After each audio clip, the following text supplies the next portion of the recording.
आदर्शवाद की बात नहीं है। हमारे मार्क्सवादी मित्र, मैं उनको चिढ़ाने के लिए बोलता हूँ कई बार कि देखो, परमाणु के अंदर खोज हो गई है, अंदर देखा गया है कि इलेक्ट्रॉन घूम रहा है ऐसे ऐसे, और न्यूक्लियस में प्रोटॉन न्यूट्रॉन बैठे ठाठ से। इलेक्ट्रॉन है सर्वहारा, मजदूर है, और प्रोटॉन न्यूट्रॉन है पूंजीपति। और सारे इलेक्ट्रॉन बेचारे कब से चक्कर काट रहे हैं, आंदोलन करो उसके खिलाफ कि ये गुंडागर्दी नहीं चलेगी, नहीं चलेगी। इलेक्ट्रॉन को आराम दो, आराम दो, प्रोटॉन को काम दो, काम दो, ऐसे करो। अब देखो, विषय दो प्रकार के हैं, डिस्क्रिप्टिव और नॉर्मेटिव।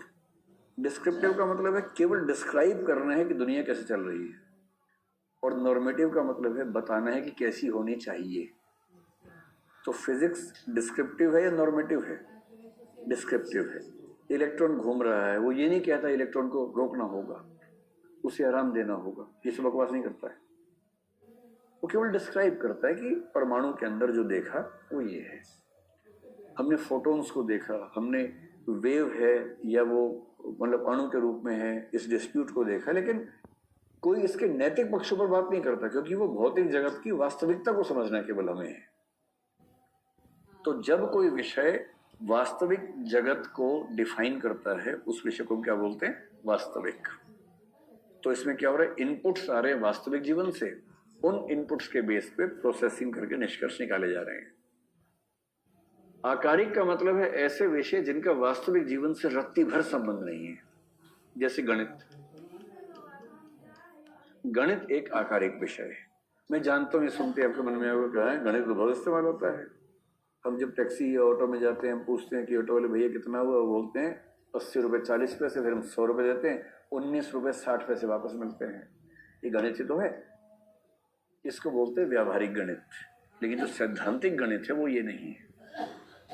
तो गणित को मैंने एक बार समझाया था आपको हल्का सा,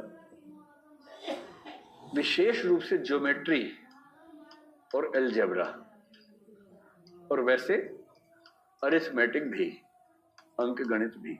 गणित की तीनों शाखाओं को वास्तविकता से रत्ती भर मतलब नहीं है। अब ये बात थोड़ी सी आपको समझने में दिक्कत करेगी, लेकिन मैं आपको प्रश्न पूछता हूं, ठीक है?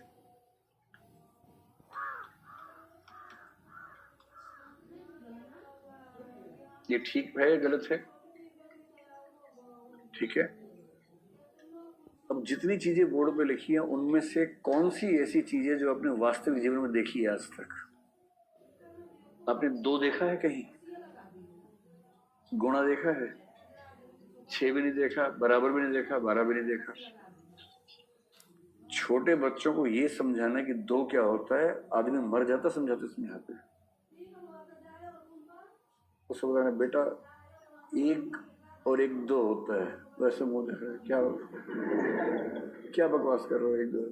फिर आप कहते ये क्या है? संतरा। हाँ, ये 1 संतरा है।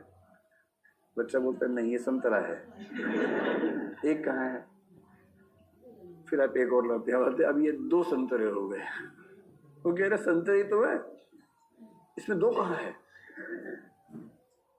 कितने पापड़ बेलने के बाद धीरे धीरे उसको समझ में आता है, अच्छा अच्छा अच्छा, ये संतरा जो है ये 1 है, अच्छा अच्छा, ये भी 1 है, अब ये 2 हो गए।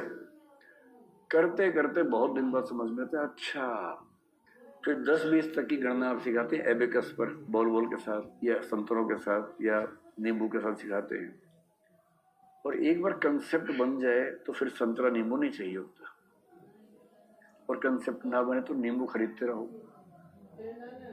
और किस दिन सीसेट का सवाल आ गया सामने, 6 अंक गुणा 6 अंक, उस दिन समझ रहे क्या होगा? सब्जी मंडी भेजना पड़ेगा बच्चे को कि वहीं जाके सॉल्व करना।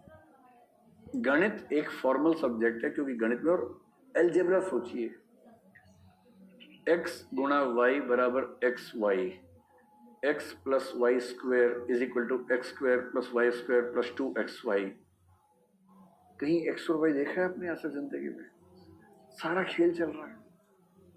ज्योमेट्री में मैंने आपसे कहा था कि बिंदु की परिभाषा है, कोई डायमेंशंस नहीं होती है। रेखा की परिभाषा है, लंबाई है, चौड़ाई नहीं है। व्यवहार में ऐसी लंबाई संभव नहीं है जिसमें चौड़ाई ना हो।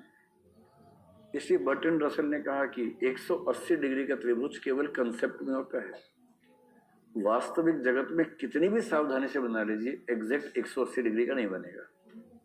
179 बनेगा, 181 बनेगा, 180 नहीं बनेगा, क्योंकि 180 डिग्री ट्रायंगल सिर्फ कंसेप्ट में रहता है, वास्तव में नहीं होता है। समझ पा रहे हैं? और दूसरा विषय है तर्कशास्त्र, लॉजिक।